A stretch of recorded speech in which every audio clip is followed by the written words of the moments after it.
Okay lang sir kung mamatay tayo kaysa yung mga anak, yung mga tauhan natin ang mamatay. Mas maliliit pa yung mga anak nila at mas kukunti ang pensyon na matanggap ng mga asawa nila.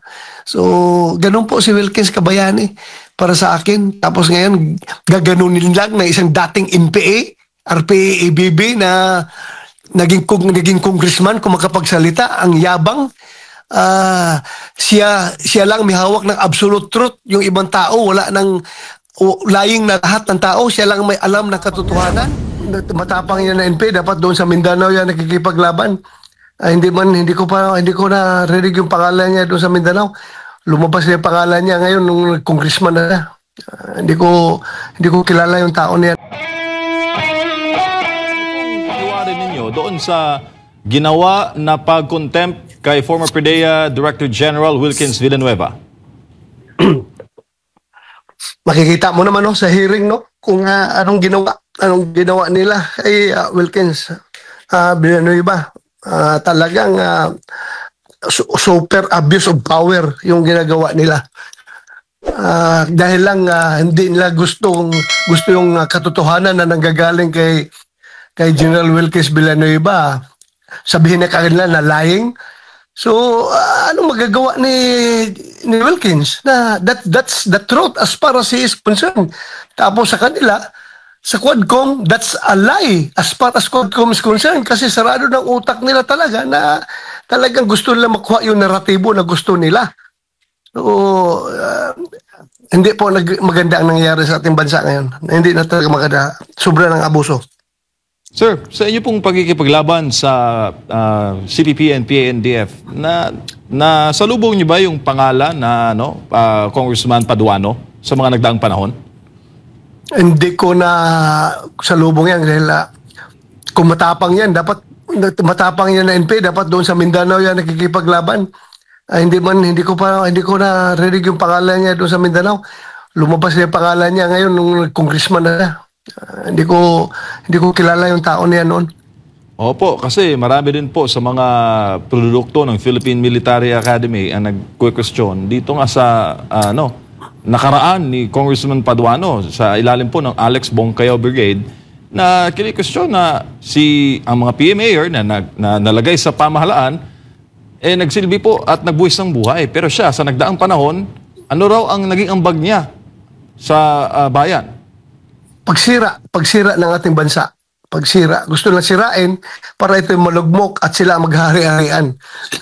At yun ngayon, ginagawa na niya ngayon through the legal forum, Diyan na sa talagang lumalabas na nananalo sila ngayon dahil yung parliamentary struggle nila ay talagang nakuha na nila dahil nakapasok na sila sa Kongreso. Andyan na sila. So, yun nangyari ngayon. Binibigyan natin ng tsansa yung mga taong kalaban ng Estado para sirain ang ating Estado from within, hindi from the outside, from within, mismo sa ating gobyerno. They are using democracy to destroy democracy. They are talagang yung kanilang duplicitous na mga estratehiya ay gumagana. Opo. At anong pakiwari naman Sen ng mga tao nakakasalubong po ninyo? Imong mahimamat kada adlaw na nakakausap po ninyo araw-araw. Sa nangyayari po dyan sa mababang kapulungan ng Kongreso sa Quad Investigations? Wala akong nasalubong at nakausap na tao na natutuwa sa ginagawa nila. Lahat ng nakausap ko ay galit na galit sa ginagawa nila. Ultimo, ordinaryong tao ay talagang galit na sa kanilang ginagawa. So, wala pong kabutihan na naibigay ang kanilang 13 na hearings, Sobra talaga, Umabot ng 13 hearings just trying to demolish the Dutertes, but nagkamali sila. Iba ang dating sa taong bayan sa kanilang ginagawa. Ang taong bayan ay lalo nagagalit at lalo napamahal si Pangulong Duterte. Nakita nila ang diferensya sa takbo ng gobyerno ngayon at gobyerno noon. Opo. Maliban po kay General Villanueva, ito pong active Police Colonel Grijaldo, nilipat din pala sa House of Representatives sa kabila po ng kanyang medical condition. Sen, meron po kayong shinare na larawan sa inyo pong Facebook at nag-viral po ito. Sobra talaga, MJ at Admar. Sobra na yung ginagawa nila. Yun nga, kinis kinisyon ko pa rin nga yung aming liderato sa Senado, no? Sinabi ko, alam nyo, pag ganito palagi mangyayari, chances are yung mga tao na who are trying to seek redress dito sa Senado because of the abuses that they are experiencing from the lower house ay mawala na ng pag-asa sa buhay dahil iniisip nila, titingnan nila. Pumunta ako sa Senado, nagsalita ako ng katotohanan para malaman ng taong bayan kung anong nangyayari. And yet, hindi ako kayang dipinsahan ng Senado. Ngayon, ito, nirisbakan ako ng House of Representatives, kinulong ako ngayon dahil galit sila sa aking pagsawalat sa katotohanan. So, ngayon, imbes na iniisip ng mga tao, no, because talagang kahit na yung aming mga predecessor sa Senado at saka kami ngayon at ang taong bayan, they are hoping and they are claiming that the Senate is the last bastion of democracy. Kung ang lahat ng ibang mga ahensya ng gobyerno ay nawawala na ng nawawala ng saysay sa kanilang demokrasya, pero ang Senado ay nandyan para mangingibabaw ang demokrasya sa buong Pilipinas. Pero with what is happening, baka magdalawang isip na yung ibang tao na hindi na ako pupunta sa Senado, hindi na ako magsalita dyan ng katotohanan, hindi pala ako kayang dipinsahan. Ngayon tuloy, ako tuloy ngayon, nirisbakan dito sa mga tinamaan sa aking pananalita, pawang katotohanan at tama lang na kinulong tuloy ako ngayon dito. So, masakit para sa akin na parang bang ganun na lang sila ka-powerful at ang Senado ay walang magagawa tungkol sa mga ganong klaseng bagay na mga pang-aabuso, no? Ang tao ay nakikiusap na with his current medical condition na bagong opera. Inoperahan yung shoulder niya. Kung pwede, hanap na lang sila. Kung hindi pwede sa PNP General Hospital sa Camp Crame, kahit anong hospital na lang sa government-owned hospital na pwedeng siyang dalhin doon, pumili lang HOR, House of Representatives, kung saang hospital gusto niyang ilagay para naman yung kanyang operation wounds, no, na dumudugo pa, open wound pa, ay mabigyan ng medical attention. Ang ginawa, talagang pinaparana sa kanya yung gaano ka-ruthless ang House of Representatives. Kinulong siya doon sa kulungan yung kinulungan kay Atty. Zuleika Lopez. Ganun, gusto lang talaga nilang mag-power tripping ba na ikaw gumawa ka ng nakakasama sa amin, kaya nga magdusa ka, ikulong ka namin dito. Hindi mo lang dinala sa ospital. So sobra kaya nga nasabi ko, kung ako ang chief PNP, I will never allow any of my men to experience this kind of maltreatment, this kind of injustice na ginagawa nila ngayon sa isang police colonel. Paano na lang ang ordinaryong tao? Kung itong police colonel ay ginagano nila, binababoy nila, paano lang yung ordinaryong tao? Antuteng ka, Edmar, MJ. Yung power of contempt ng Senado at ng lower house, ng Kongreso in general, yan, ang rational behind dyan is to make sure na siya ay makaka-attend sa hearing. Yan ang power of contempt yan. Just in case, sabi mo, umiiwas sa hearing kasi nandun sa hospital, inoperahan ang shoulder. Kung gusto mo siyang mag-appear, ang pag-cite mo ng power of contempt is for him to force him to appear before the hearing. At kung wala na kayong hearing, natapos na, wrap up na yung hearing, terminated ang yung hearing, like what they have said, tapos na yung last hearing na nila yun, ano pang purpose para kunin mo yung tao sa ospital at dalhin sa House of Representatives para lang ipakita mo yung power mo over sa kanya? Mali po yun, dahil ang Kongreso po ay walang power, hindi kami korte na magpataw ng punishment. Ang ginagawa lang ngayon kay Grijaldo is punishment yun. Punishment yun sa kanyang sinasabi na hindi maganda na napasama daw yung yung imahe ng Quadcom. Punishment yung ginagawa nila, hindi yun yung to compel his presence during the hearing dahil wala ng hearing. Tapos na, nag-terminate na yung kailangang investigation.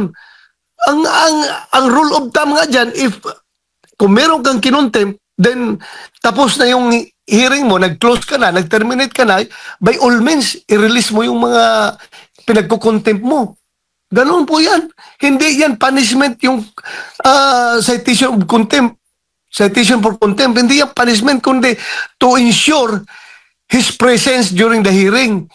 Ngayon, wala nang hearing, bakit mo pa ikukulong yung tao? Dahil lang, galit kayo. Dahil nagsabi ng totoo si Colonel Rinaldo at kayo ay napapasama sa publiko. Wow, how ruthless this Quadcom is. No? Sobrang abuse of power talagang ginagawa itong mga tao na ito. Opo, Senador, may buntag si Admar po ito.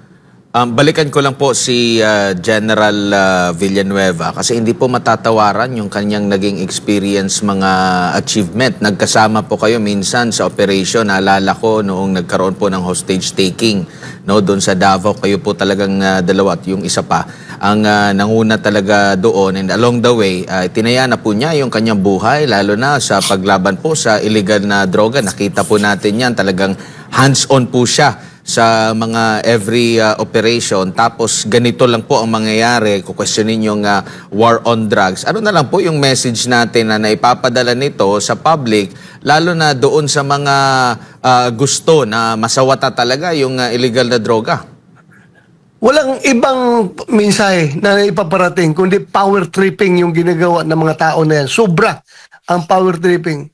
Alam mo, talagang napakasakit sa akin ng kalooban yung nangyari kay Wilkins dahil parang kapatid ko yung tao na yan. Parang kapatid ko yan. Sa academy pa ay kilalang kilala ko na yan sa Philippine Military Academy nung Cavite pa kami. At nung gumraduate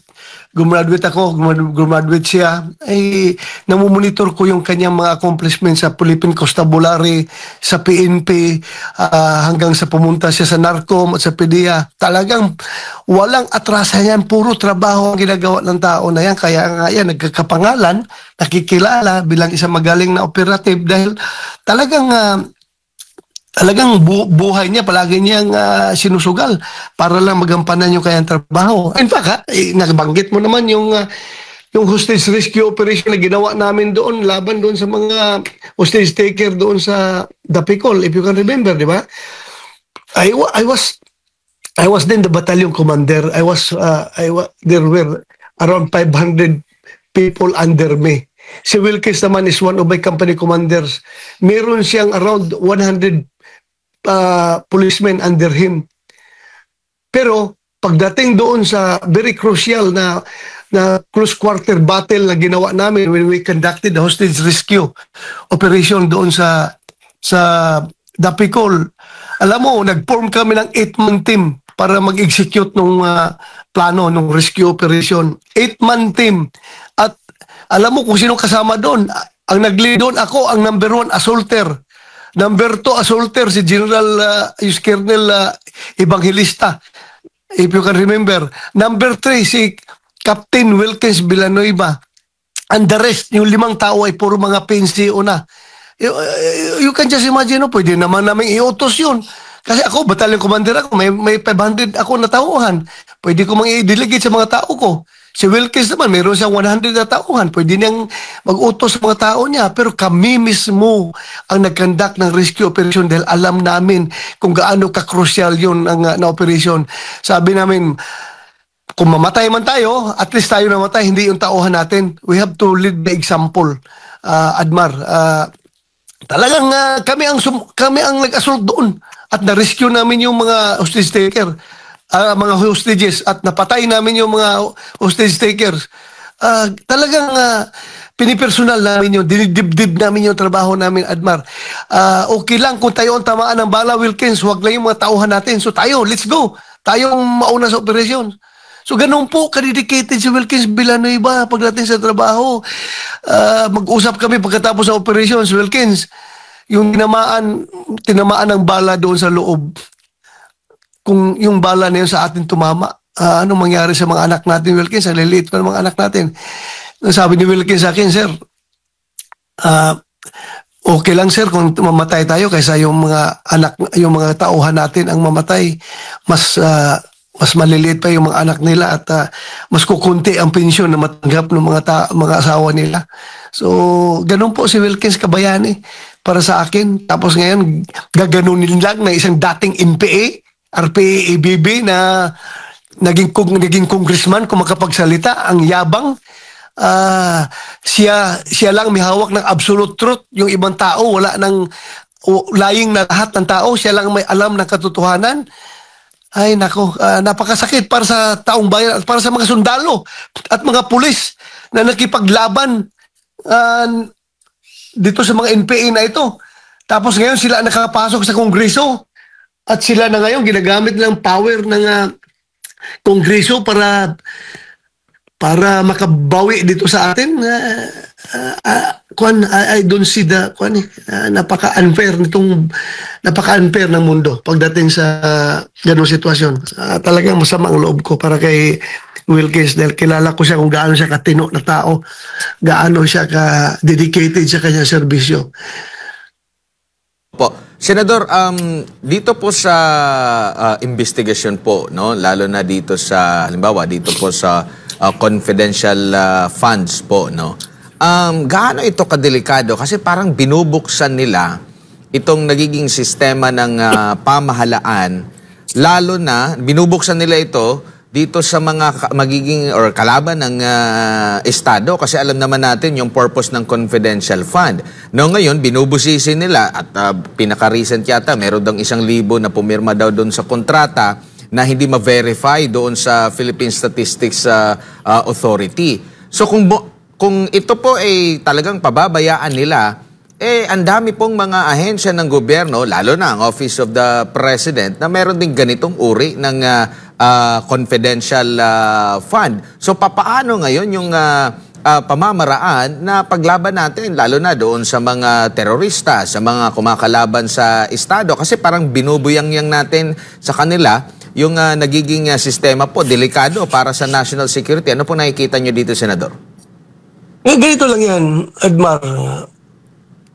Kapag ang kaliwa ay ginagamit ng gobyerno, sila nakikianib sa kaliwa para sirain yung kanilang mga kalaban sa politika.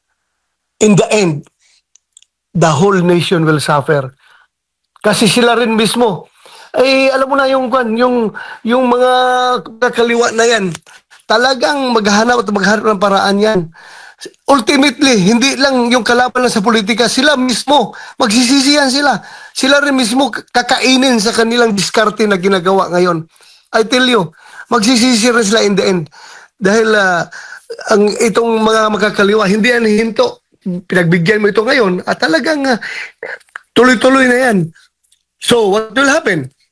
The ultimate winner of all this political brouhaha are the leftist groups. Yung CPP, NPA, NDF, sila ngayon ang standing tall na tumatawa habang nag-aaway yung Marcos at Duterte.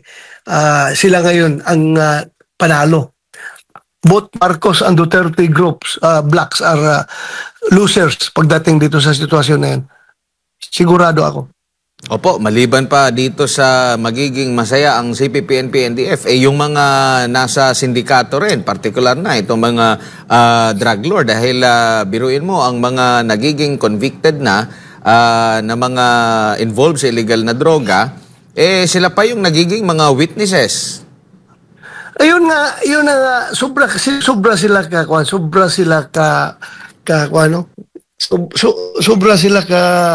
they are so ang term yan,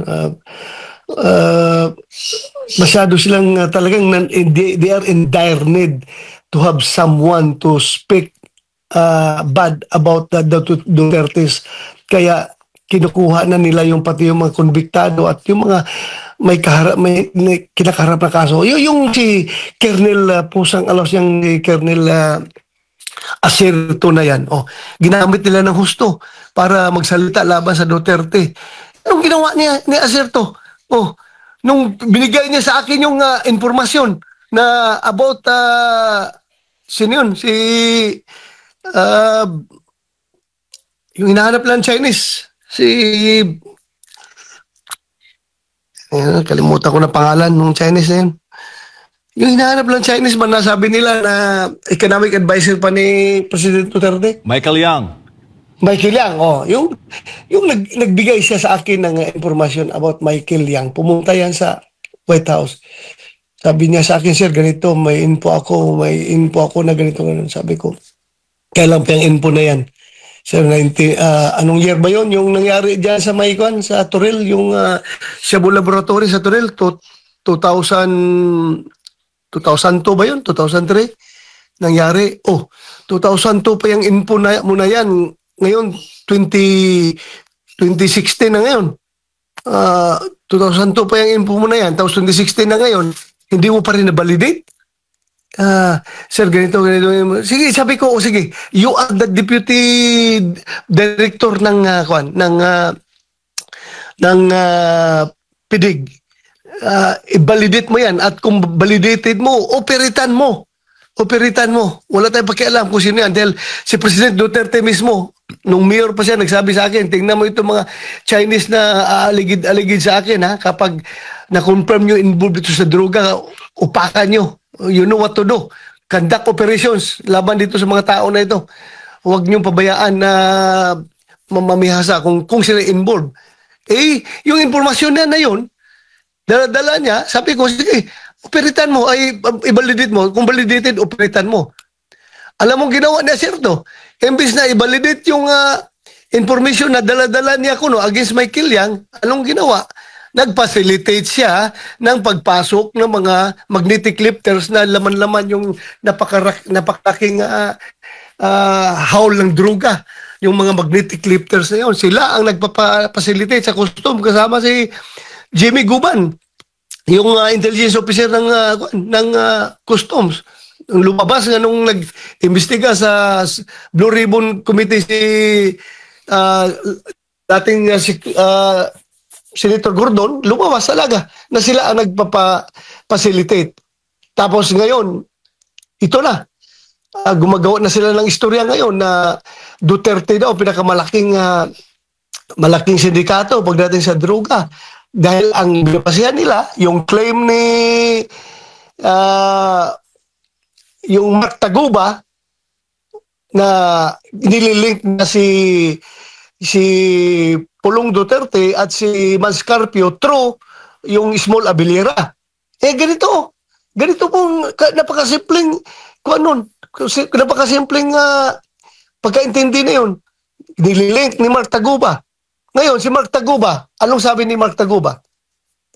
Kung ako, sir, ay may kasalanan man dyan sa nangyari ngayon na nakapasok yung mga droga through the magnetic lifters, wala po akong kinalaman dyan sa droga, sir. Ang kasalanan ko po hindi sa droga, kundi yung TARA system. Bakit ko pinapacilitate yung mga pagpasok ng mga container bus na yan dito? Hindi ko po alam na droga ang laman yan. Kung alam ko lang, hindi ko ginawa yan. Pero ang kasalanan ko lang talaga is yung TARA system. Bakit ako nagbigay ng SOP? Ngayon, sabi niya na yung lumapit siya kay Small Abilira, mayroong nag-introduce sa kanya kay Small Abilira para smooth flowing yung kanyang operasyon diyan sa customs. Naghanap siya ng sasandalan. So ito namang Small Abilira, kung totoo man yan na tumanggap ng pera galing sa kanya, kasi claiming to be close kay Pulong Duterte at kay Manscarpio, kung tumanggap man ito ng pera galing sa kanya, ang purpose naman on is para mang-SOP, para magkapera. Hindi naman para magpapasok ng droga, kundi magkapera kasi siya mismo nagsabi. Si Mark Taguba nagsabi na, sir, wala pa akong kasalanan sa droga. Ang kasalanan ko lang ay yung TARA system, yung pag-facilitate ko makapasok yung mga container yan. Hindi ko po alam na droga ang laman yan. Ngayon, lumapit siya kay Small Abilira para lumakas at smoothly yung kanyang operations. Nagbigay siya ng SOP doon kay Small Abilira na nagkiklaim na may connection siya kay Pulong at kay Manscarpio, so purpose ni Small Abilira para makatanggap lang rin siguro ng pera para mangisope, yung TARA system. Ngayon, sila na ang nagpapasok ng droga. Ay, kung hindi nga alam ni Mark Taguba na siya po palang laman nung mga container van na yun, how much more si Small Abilira na nangingi-SOP lang ng pera galing sa kanya, tumatanggap lang ng pera sa kanya para smooth sailing yung kanyang operation sa customs. Di ba? That's the logic behind all these things. Tapos ngayon, pinipilit nila na ng Quadcom na ang pinakamalaking sindikato ay si President Duterte. Yung napakasakit po, no? Dahil ako, sabi ko sa iyo, Admar, sabi pa ni Akop na binudol daw namin ang taong bayan. Binudol daw namin ang Pilipino. Ako, I swear before the graves of my fallen policemen who offered the ultimate sacrifice in the fight in our war on drugs. Yung mga tao ko na namatay, I swear before their graves na hindi ko pula po kaming intensyon ni Pangulong Duterte na mabudol ang Pilipino. Wala po. Na kaya napakasakit sa akin yung sinasabi ni Congressman Acop na binudol namin ang Pilipino.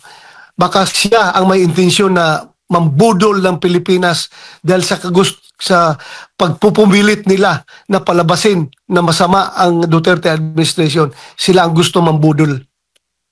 Opo, at nakapagtataka dahil umabot pa ng ilang taon after nitong bagong administration, doon nila binusisi ito ng husto, kapansin-pansin na talagang meron silang ibang target po, Senador, kundi ang pag-usig dito sa mga Duterte sa lahat ng mga connection nito.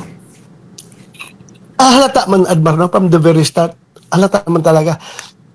Sino ang gusto maging presidente sa 2028? Di ba? At sino ang tao na sa likuran nitong Quadcom nito nag-organize ng Quadcom? Yung apat ko, no? AJK, War on Drugs, Pugo, at yung Accountability of Public Officials. Sino nag-organize itong apat na committee na ito? Para i-connect lahat ito kay Duterte. Talagang politika ito. I-connect lahat ng mga inimbestigahan ng apat na committee na yan to pin down the Dutertes. Pero nagkamali sila. Lalo nagalit sa kanila ang taong bayan. Dahil alam ng taong bayan kung ano ang peace and order, ano yung na-experience nila, nakatiwasayan sa panahonan ni Pangulong Duterte.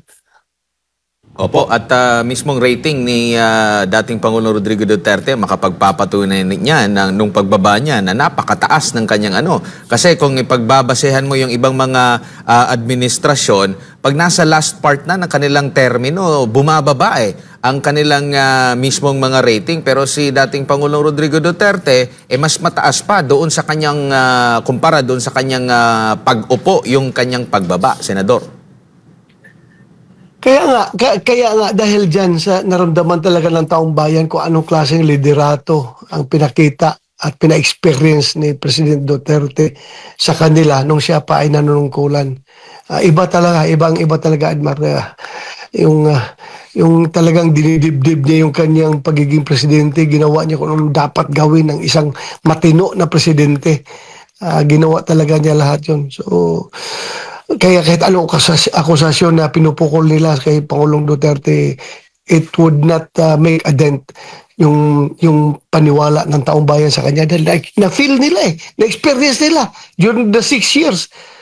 Lalo na kung hindi naging si Pangulong Duterte ang presidente nung COVID, palagay natin, itong administration na ito ang nakaupo sa panahon ng COVID. Nako, awan ko kung anong nangyari sa Pilipinas. Opo. Senador, last topic na lang po, kaugnay po dito sa PhilHealth. Kasi lumalabas sa mga balita, kaya daw wala nang subsidiya mula sa gobyerno ay parang naging parusa ba dahil hindi ginagastos ng PhilHealth yung pondo na inilalaan sa kanila. Sa tingin po ninyo, ganito ba dapat ang parusa or yung mismong nagmamanage mismo ng PhilHealth na hindi ginagamit, dapat yun na lang ang disiplinahin instead na mismong yung institution or yung serbisyo ang tatanggalin? Tama ka dyan, Admar. Tama ka dyan. Tama ka dyan. Bakit parusa-parusa pang iniisip ninyo? Na ang magdudusa dyan sa parusa na ginagawa nyo sa PhilHealth ay ang taong bayan din, mga membro ng PhilHealth na nangangailangan ng basic medical services pagdating sa panahon na sila ay magkakasakit. Mali po yun. Mali po yun. At nakalagay sa batas ng PhilHealth, klaro yan masyado sa PhilHealth Act, na yung syntaxis na nanggagaling sa mga liquor at tobacco at sa mga sugary products, at a certain portion, certain portion of earnings of PAGCOR and PCSO ay talagang nakakalaan yan na papunta doon sa PhilHealth. Nakalagay yan dyan. Ngayon, saan mo gagamitin yung pera na yun? Binabayulit mo yung batas. May batas na nga tayo nagsasabi na yung syntaxis na yan pupunta sa PhilHealth. Hindi mo nga ibibigay sa PhilHealth. Saan mo gagamitin yan? So, klaro, binabayulit natin ng batas. Through that pag-zero natin sa budget ng PhilHealth, tayo mismo gumawa ng batas at tayo rin ang nag-violate ng batas. Po, Sen, huling mensahe na lang po ninyo sa taong bayan, lalo pat panahon ng Kapaskuhan, at sana may maaninag pa tayong kaunting pag-asa sa mga nangyayari ngayon sa ating bansa. MJ at Admar, ang aking lang mensahe sa ating mga kababayan, mga kababayan ko, kahit na gaano kayo ngayon kahirap sa buhay, kahit gaano ngayon kalungkot ang iyong sitwasyon, huwag kayo magpapatalo sa sitwasyon na yan. Kailangan gamitin ninyo itong Pasko para gumanda ang buhay ninyo. Please be happy this Christmas. Kahit na wala tayong hirap sa pagkain, hirap mahal ang bigas, hirap kayo makabili ng mga pagkain para sa Noche Buena at saka Buena Noche, please be happy. Be happy. Huwag natin sayangin itong tsansa na magiging happy tayo despite the difficulties that we're facing. Magpakasaya tayo ngayong Pasko. Yun lang po ang aking mensahe para sa inyo. Use the spirit of Christmas to your own advantage para lumigaya naman kayo. Yun lang, Admar at MJ. Ug daghang salamat sa inyong paghatag kanako og panahon para may siwalat yung dapat kong may siwalat. Thank you.